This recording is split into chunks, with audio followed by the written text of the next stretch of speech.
Pinaliguan natin yung alaga kong 1.5 months na mga sisiw kasi marami ng kuto. So sino ba nakatry niya na paliguan na yung mga mahigit pa lang 1 buwan na sisiw? Tingnan natin mga idol. Ayan tuyo na dahil napakainit ngayon. So ayan ang ating mga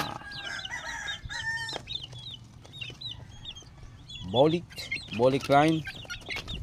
So mayroon akong 6 na ng bulik ko. 5 binata lumabas, isang dalaga lang. So ayan yung bulok na nyog, yan pinatuka ko sa kanya. Yan ay pugi, lumapit sa akin si pugi. Yan tapos yung pangalawang pasisiw ko, ayan puro mga inahin ata, mga dalaga ata ito. 5. Buti na lang yung mga bulik natin na medyo native line. Ito 5 ang